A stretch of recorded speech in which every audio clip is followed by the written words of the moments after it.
Hi there viewers, welcome to another episode of The Idea Shop. And today I'm going to be sharing with you one of the greatest frameworks that have impacted my life, my career the most in a strange way. And before I do that, let me just share some statistics. Do you guys know that only 10%, that's literally only 10% out of 100% of businesses survive their first year? Only 10% out of 100% of startups survive their first year. And even crazier than that is only 30% of that 10% make it through the next 5 years. And being a business person and a career person, I'm like, what in the world is going on here? Just think of the ideas, the teams we never got to meet, the innovations, the creativity, and so many crazy stuff that we never got to see because the team did not make it through the first year or through the next couple of 5 years to become profitable and become self-sufficient and cash flow positive and the rest of it. And being a business person myself and going through life generally, I found out that luck has a way of playing a role in these things. And not just blind luck, but intentional luck. And intentional luck is a function of your preparedness, your knowledge, your skills, your ability, things you have learned, your exposure, and the knowledge base you have, and the relationships and the stuff you have. Those are things that contribute to intentional luck, because those are things you consciously build.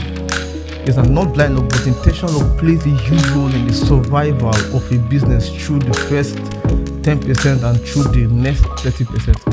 And the best way to really explain intentional luck will be if you are a sailor. I'm talking about holding these ships now, not holding these ships with turbines and the rest of them. Like you are a sailor, the Jack Sparrow kind of sailor, and you are in a ship and you are sailing across the ocean. You can't really tell the wind where to blow. At best, you can only predict the wind, but you cannot be 100% assured that the wind will blow here or north or south. But the best thing you can do is to prepare your sails, so when the wind comes, you can catch the right wind and ride the waves. And that is what intentional luck truly is. Intentional luck is positioning yourself in the right place in the right time with the right set of skills, the right relationship, the right knowledge base, the right experiences. So when the wave comes, when the timing comes, you can easily catch it. Any reasonable business person has been around for a couple of times will know that the launching of a business or launching of a product requires a certain level of timing, because certain kinds of innovation that are being proliferated into the market right now. A couple of years ago, nobody would really look at it at all. They're like, what is going on here? They're like, this is that. They were like, no, that can never work. But now it's like, next to nothing, it's acceptable. So there's a certain level, there's a certain element of timing and luck, intentional luck.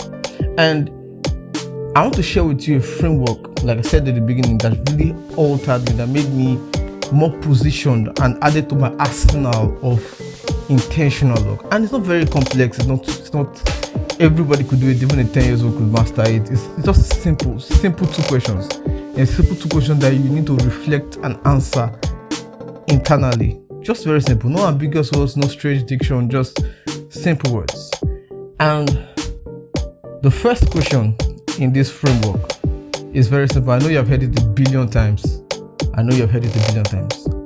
As a business person, even as a career person in your workplace and whatever you're doing, always ask and answer this question: what problem are you solving?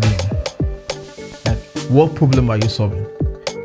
Now, business people, if you are in a B2C, your business service is the direct customer one, you need to know what your service offerings are. Not just, you need to know why they will buy it.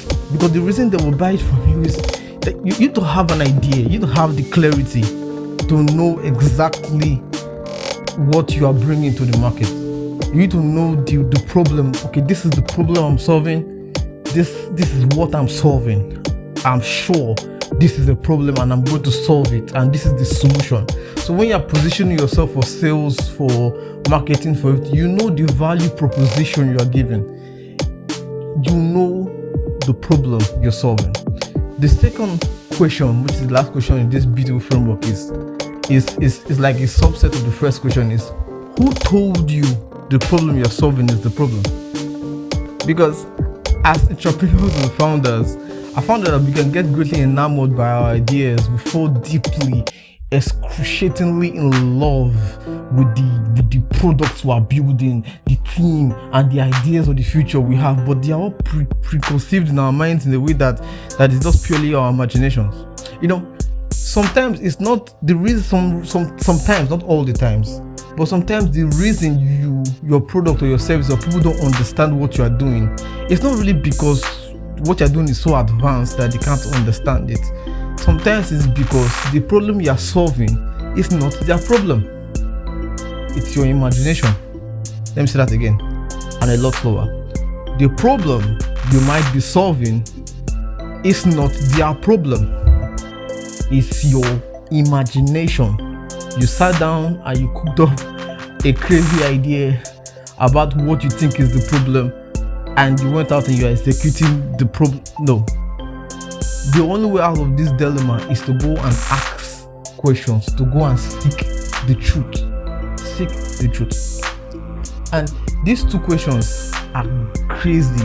They are crazy because they help build businesses, they help shape mindset, they help prepare you for the future in a strange way, in a strange light. Just applying this framework to your career. If you're working in an office space and you're having issue and with your boss navigating how things are done, you can get promoted a lot faster if you understand the problem you are solving, if you understand why you are there, and if you understand the real essence of the problem, and making sure you check in with your boss to know if that problem you are solving is the real problem you should be solving before you get buried in paperwork and you totally lose track of what you should be doing. And for businesses, let me end with this. The word question comes from the word quest, and it's important that as a business person you are always on a quest. You are always looking for the truth. You're always talking to your customers, always conducting usability studies, always reaching out to your customer base and people and asking, is this the problem? And if this is not the problem, what is the problem? Now, be very careful when you're getting feedback, because be liberal. Let me just say it this way: be liberal in what you accept. Be conservative in what you put out before people project their own ideas on you. But it's very good you're on a quest. It's very good you ask the right questions. It's very good and it's very important as a business person, as a career person, even in your relationships with people and the rest of them. Always find out the real problem that you should be solving. Then always check in double time with the people that you are supposedly solving this problem for, to know if the problem is the real problem or it's just an imagination. And guys, don't forget, it's the Idea Shop. So subscribe. Yeah, just subscribe. And that will be it. So bye.